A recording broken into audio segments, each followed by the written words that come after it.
everybody doing? Good this morning? Yeah. Okay.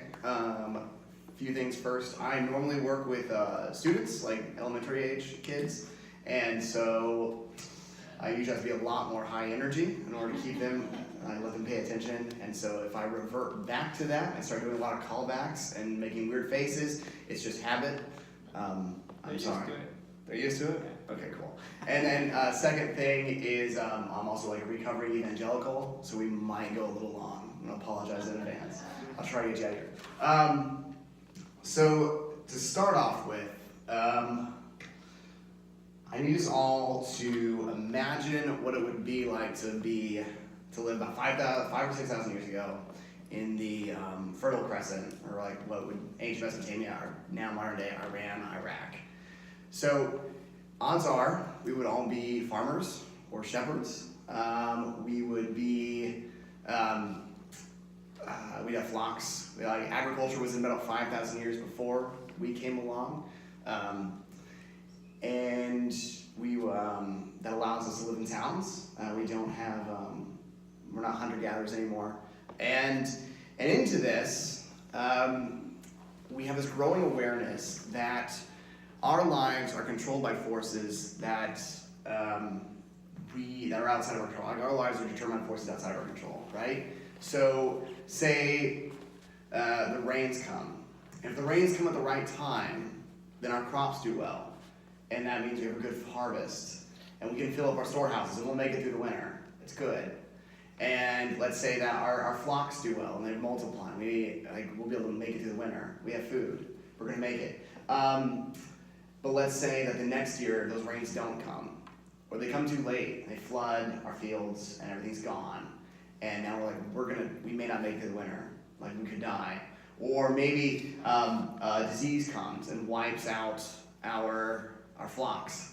That's bad news. Like our lives, our livelihoods, our ability to make it through the next year are determined largely by forces that we can't control and we don't know what's going on. And so when we have a good year, we need to figure out like, how do we make sure we keep having good years, right? How do we make sure that these forces, we stay on their good side? And so into that, we start to over, of course, this is all over thousands of years, a long time. We start to personalize these forces, and we come up with rituals and religions as ways of like trying to get these forces on our good side. Or get on their good side. We personalize them. We have the rain god, we have the sky god, we have gods of like fertility and all that stuff. And so we come up with rituals as a way to to get them back on our side. So when we have a good year, we make offerings to show our gratitude. And we make offerings to them. It's like, oh yeah, we're so thankful for everything you've done for us. Please continue to do that. And that works sometimes, right? Like we have good years. But sometimes it doesn't work. And so the question is what happened? Were we not faithful? Right? So we thought we gave the gods what they wanted, and they didn't give it. Something bad happened. The floods came and they washed away our fields. And we're like, I thought we were on your side. And so from that comes the sense of this divine anxiety. We're like, I never know exactly where I stand with these gods, these forces, right? And into that, you can see how these rituals, these offerings get more and more elaborate. So much so to the point where we have the story of Abraham, and when God asks him, hey, I need you to sacrifice your son, he just, there's no second thought in his mind, because that's what the gods want sometimes. You have to give the most extreme thing, because you do what you have to do, because if I don't, well then something bad could happen. And so the question that always is on our minds is, are the gods at war with us? Where do we stand with these things, these forces? Where do we stand with these divine powers? And the idea is that, well, if anything bad happens, it's because they're upset with us. Anytime a tragedy happens, it's because the gods are mad at us, right? And so, into that, I want us to hold what that would be like to live that way in our minds as we read this story. And so we have this really weird story of Noah. And before we get started, I want to drop the idea of a mythic subversion. Okay. Now, the gospel, the Bible, biblical writers, I think we are way smarter than we get what we a lot of the times give them credit for, and they do this a lot, where they take ideas, language, stories that are common in their culture, and they subvert them in a way to tell a new story. You see this with the Gospel of Mark. Gospel of Mark opens with, "This is the good news of Jesus Christ, the Son of God."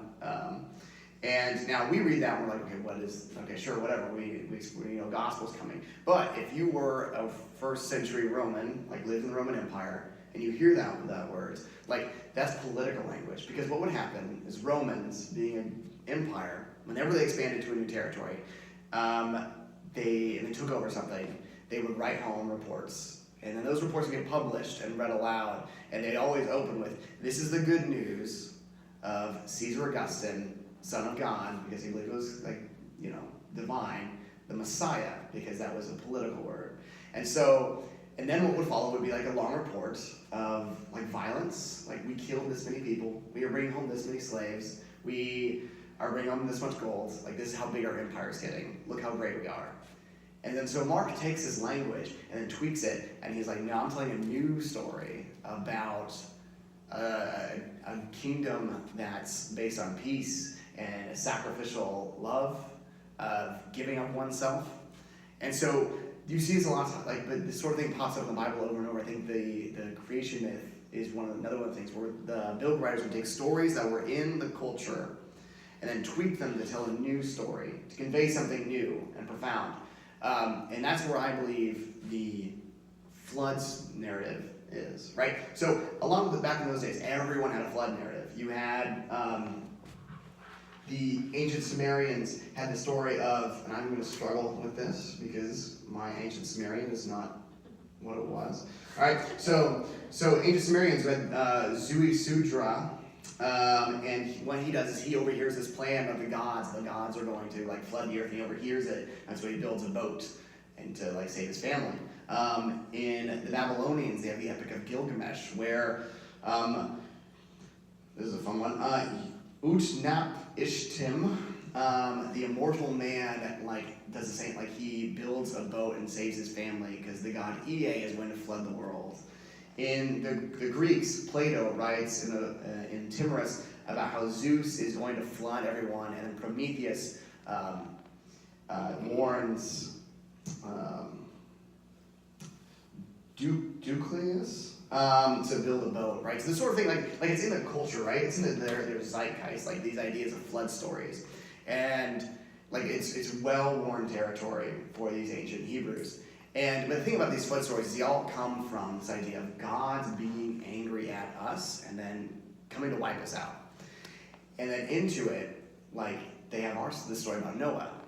And so when you're reading it, you're like, yeah, that's what, this is common ground. They understood this is what gods do. They wipe people out because people are being sinful, not being faithful, not being obedient. And what they do is they take the story, and then they end it in a way that none of the other stories end it with. And that gets us to our scripture for today, where God ends it so just rewind. At the beginning of the story, if you heard the story of Noah, we all heard the story as kids, right? Because they taught us, some well-meaning Sunday school teacher taught it to us as children because it has animals in it, and that's cute, right? Kids love animals. And then as you read it again as an adult, you realize this is not for children. This story is horrific. I remember growing up as a kid, there was a mural of all the animals lined up 2 by 2, in this long train, leading up to the ark, and there were giraffes and things like that. And it was on the wall of my Sunday school room. And but everyone paints that, but they don't paint this the boat floating and then just the horrific aftermath, bodies floating in the water, because this is a story about global genocide that God caused. This story is horrific and weird and awful. And into that, so we have this story that shows up, And we're, and people would have read it and like, yeah, that's the thing, right? Like this God starts off angry, because that's what gods do. They get angry, and they try to kill us all. And then, but this God stops. So at the end of the story, like God makes a covenant with humanity, which this is the first time we have a record of this in the Bible, as you're reading through. Like this is the first time we have it. This God says, like, I will not do this again. Like, I will not go to war with you. And as a sign of this, I'm hanging my bow. And I really like the translation here. A lot of times just translate rainbow. But in the text we use today, it translates bow. Like, this is a weapon of war. Like, this God is not at war with you. And it's a sign of it. I'm hanging my bow up in the sky to show you all that I'm not at war with you. In fact, I'm on your side. And I think this is really profound, because I don't think we've come that far from that idea that God is at war with us. Right? Because how many times have we had that thought like, oh, God is surely against me? I think about 8 years ago, I was going through a really rough time, like really, really just painful time. My marriage was ending, really bad divorce.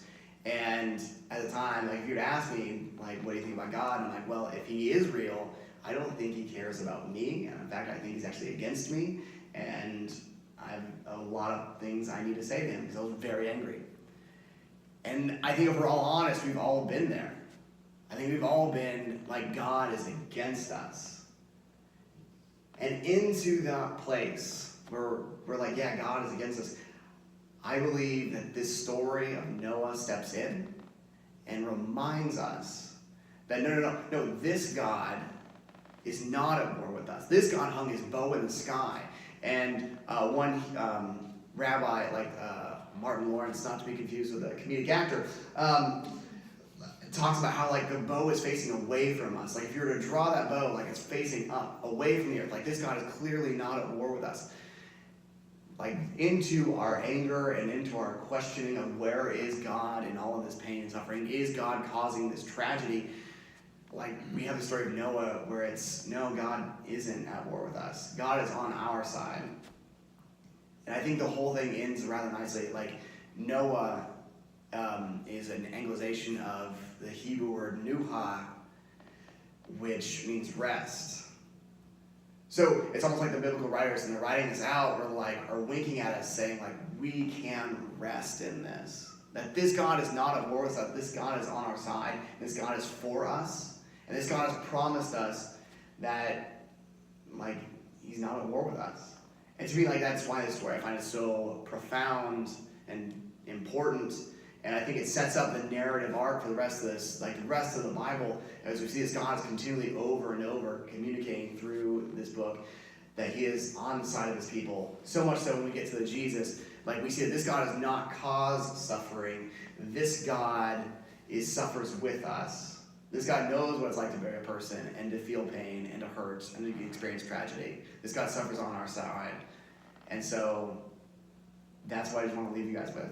I feel like that was really fast. But we're going to do communion now. So, what?